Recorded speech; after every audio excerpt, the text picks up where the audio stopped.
Well, now I have the opportunity to introduce Tom Nelson. Tom is the Global Director of Sales for Procter & Gamble and has been a close personal friend of Patrick P.J. McMiniman and the McMinimans for many years, and he will give Pete his introduction. Tom? Thanks.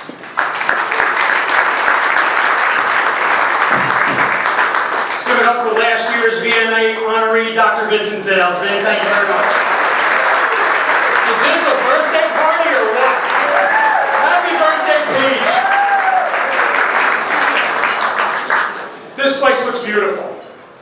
And there's two words I want to focus on tonight. Relationships and generosity. How in the world did I end up here tonight to introduce our friend, P.J. McMiniman, to this assembly of people who care about the VNA and care about the Peach? I speak on behalf of Lou Amato and myself as we were both honored when P.J. asked us to introduce him. Relationships. The first person that I met in this room was Jerry Murphy. In the mid-1970s, Jerry and I competed against each other in CYO basketball. He played for Holy Name out of East Orange. I played for Sacred Heart in Bloomfield. Back in the 5th grade, Jerry told me that he one day had a dream to marry a woman who would dedicate herself toward an amazing cause. Jerry's wonderful wife, Bridget, works here for the VNA. What a visionary Jerry was, Bridget. Amazing. Amazing. When Jerry and I were growing up in the late 60s, there were no fax machines, no cell phones, Facebook.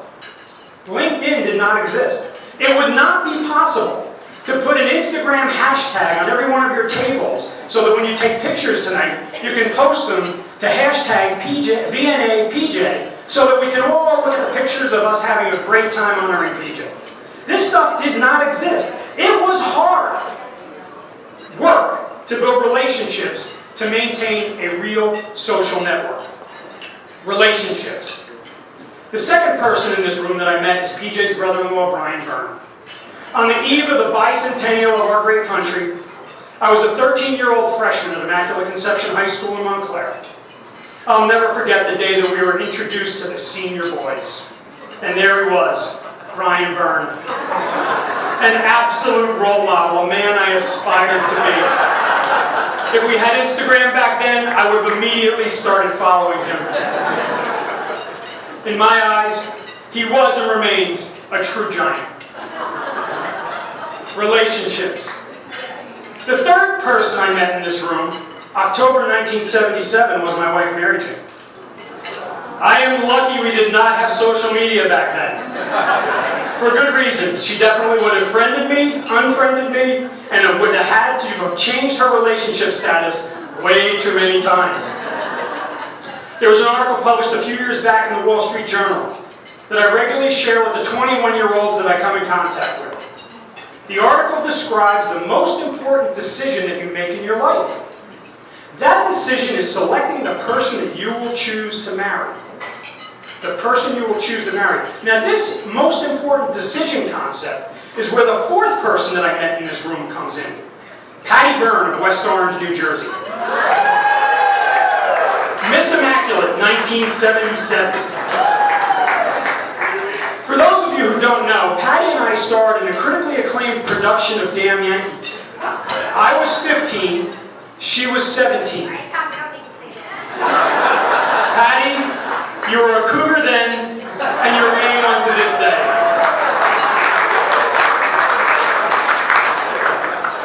Little did I know when the young Patty Byrne left Immaculate and headed to the mean streets of St. Leo's University in Florida, that the most important decision she and this guy PJ from Mendham High School would ever make was to choose each other. Fast forward to the late 1980s, early 1990s. Growing up in northern New Jersey, the thing that you dreaded the most was the dreaded drive home from the Jersey Shore. So like-minded individuals, the McMinimans, and many of us in this room, came up with a great idea. Hey, rather than go down the shore on weekends, let's just move down there and live there year-round. Hashtag brilliant. Relationships. From these 4 relationships, the cornerstones of this prestigious gathering was assembled. How so? The social network of relationships grew exponentially because in 1995, Tim McMenamin, Sean Nelson, and all those seated at table number 5 became friends at St. Catherine's School and in the Wall Township Spring Lake area. Because of their friendship, Mary Jane and I were reacquainted and have grown to become close friends with Patty, PJ, and the caring, loving, generous St. Catherine's Parish community. Generous, word number 2. I sent out a request to many of you in this room, and I asked you to share a word with me, or a phrase that jumps to your mind when you think of PJ McMenamin. By far, the word of choice was generous. Generous, demonstrating a readiness to give more than is necessary or expected. Generous. There is no one that I know that is more generous than the man that we honor tonight. PJ McMenamin serves as treasurer for the Board of Trustees of the VNA Health Group. He is chairman of both the Finance and Investment Committees. He has been a member of the VNA Board since 2007. PJ and Patty are proud parents of Patrick, Kristen, Tim, and soon-to-be daughter-in-law Laura. They reside here in Spring Lake. PJ is a graduate of St. Leo University and holds a Bachelor of Science degree in Finance. He is a partner at Hodgkins & Wiley Capital Management, a Los Angeles-based asset management firm. Reflecting on his strong commitment to the VNA, PJ stated, "I was blessed on September 11, 2001, to be one of the fortunate people to escape Lower Manhattan that day. The events of that day had an overwhelming impact on my life and moved me to get more involved and give back. I feel extremely honored to be affiliated with the VNA and to share the organization's passion and mission to help those less fortunate. Ladies and gentlemen, please join me in thanking our birthday boy, the true blue, generous hero we are also blessed to have a relationship with, PJ McMenamin."